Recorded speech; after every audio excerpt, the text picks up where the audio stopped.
car is very dirty. We've had some rain, which has blown over lots of pollen and dust, unfortunately, which sticks to my car like no other because it needs a new paint job. Paint job is long since started oxidizing. I do have windshield wipers with fluid, which shocked the heck out of me. You see that? I know, it's so nice. All I have to do is push a button and it turns it on. But then you have to manually shut it off because when you push the button, it moves the switch to the left a little bit, which keeps them on. Okay. Down, girl, down. Anyway, I feel like that was probably a pretty sophisticated feature for a 1975 car back in the day.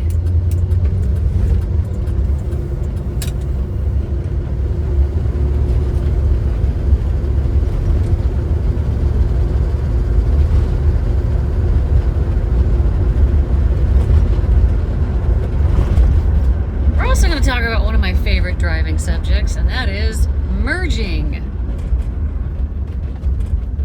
I don't know if this drives you crazy, but you know how you're on a highway and you know the speed limit's 60, traffic's moving at least 60, even 65 in the slow lane, and cars are getting ready to dump onto that right lane coming off of a merge, and they slow down to merge.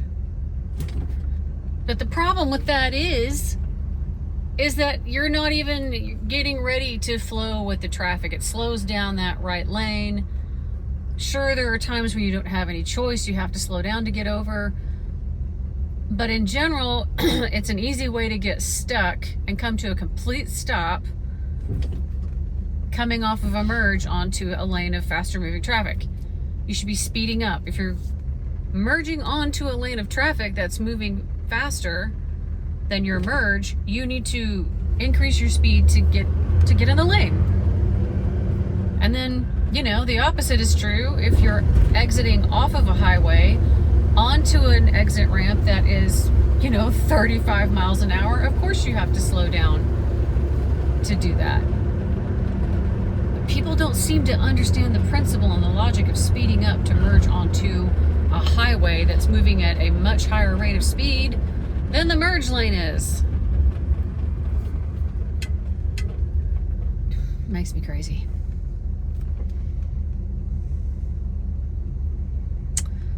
I'm here to point that out and to say, you know, I merge like I mean it. Just wish everybody else would mean it. Stop slowing down the lane.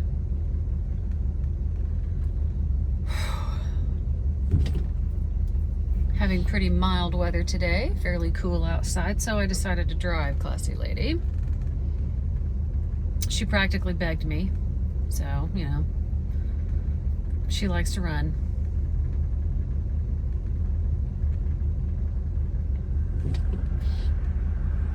Oh, we also have a really funny story to tell you guys, so I don't know if you can see it or not, but there is a crack on my windshield, so I'm not happy about that. I gotta get that fixed.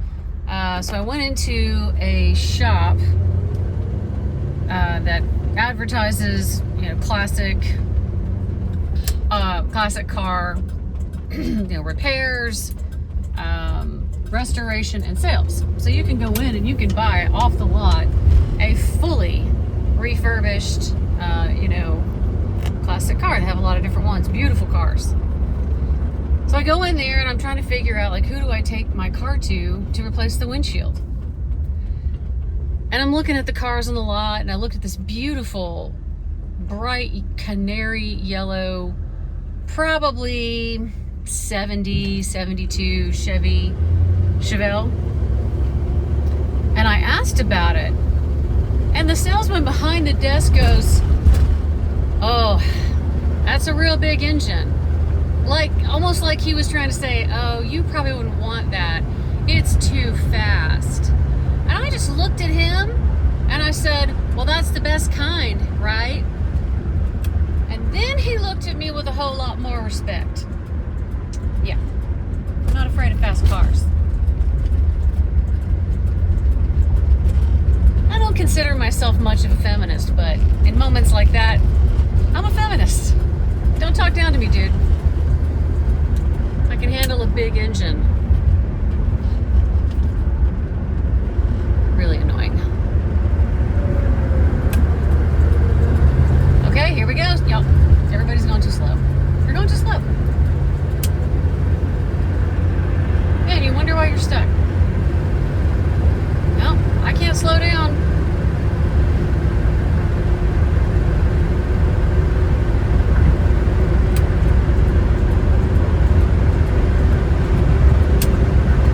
Forgot my music today. Disappointed about that.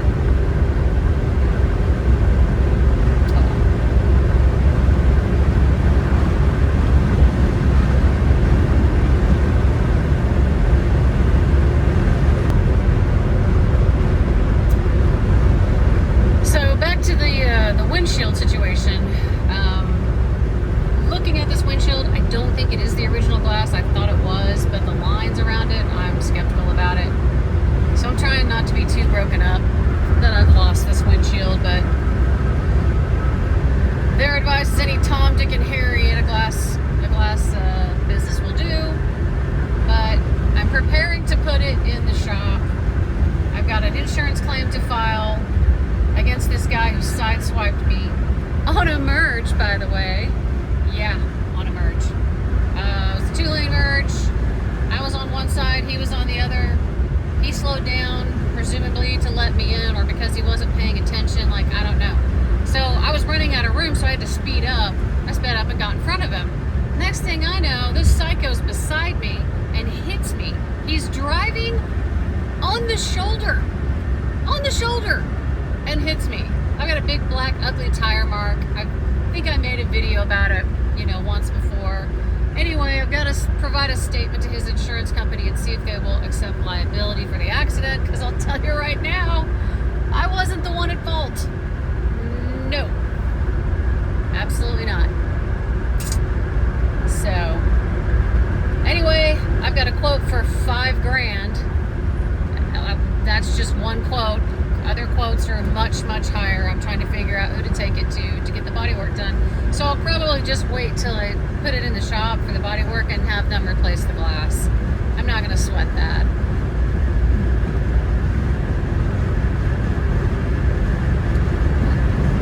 Sorry, the screen is shaking so much. I'm not really sure why. Ugh. Anyway. Might be the setting I'm recording on, I'm not sure. Alright, I don't know what we got going on up here. We got somebody in the left lane driving like a right lane driver.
up here, this road really slows down.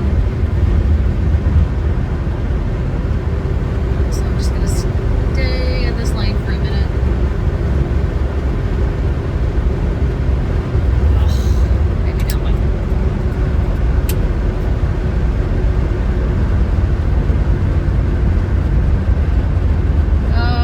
Okay, yeah. I think I'm still in the best lane possible.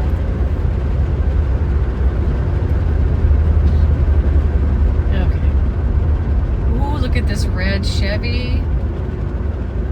Is that early 60s? Beautiful. He waved.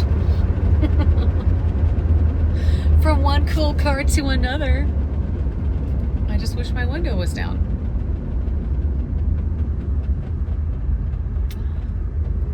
Maybe he'll end up beside me. Nope. Not close enough.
Let's roll down the window. A little air, warming up.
bat.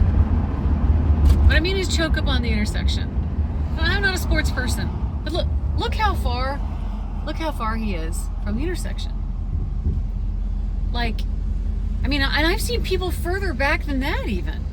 Like, they're not even tripping the sensor, you know, the sensor that's buried under the asphalt. And I'm thinking, we're never going to get anywhere if y'all don't trip the deadgum sensor. Choke up on the bat. Choke up on the intersection. I remember my history teacher, who was also our coach, small private Christian school. I was not your sports type. Let me tell you, I was your bookworm type. Anyway, and so we were out there doing softball, and he would say, Mindy, choke up on the bat, which meant to put my hands up higher,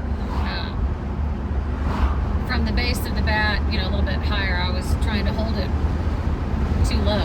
Anyway, I do realize that, you know, that is a defensive driving maneuver. If somebody hits you from behind, I didn't know this until recently because I never bothered to wonder. But if somebody hits you from behind and you go forward in the intersection, that pushes you through the intersection, and a car hits your car, you can be held at fault for that because technically you weren't far enough behind the intersection to allow that to happen, which I think is pretty unfair. Definitely not cool, in my opinion. So, but you know, whatever. I'm not doing that.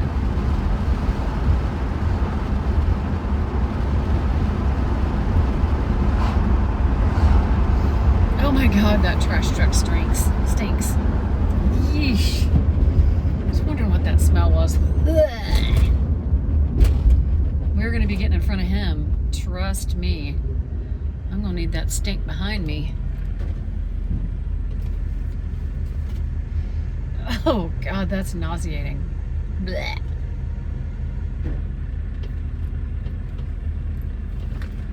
Yeah, he's choked up on that intersection. I doubt anybody could push him through an intersection, I'll tell you that. A big trash truck, as heavy as that is, yeah, that ain't going nowhere. Nobody's pushing him around, except maybe another semi.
Smell's all gone.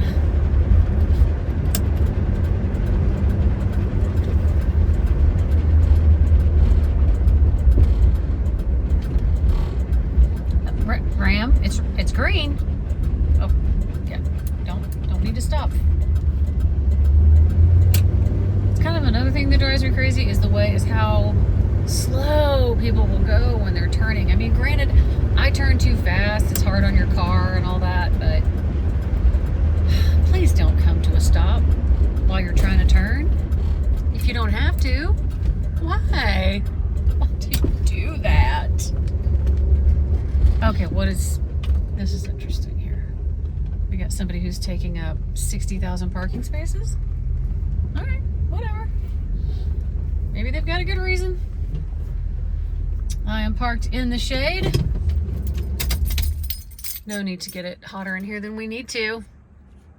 We have to. Catch you later.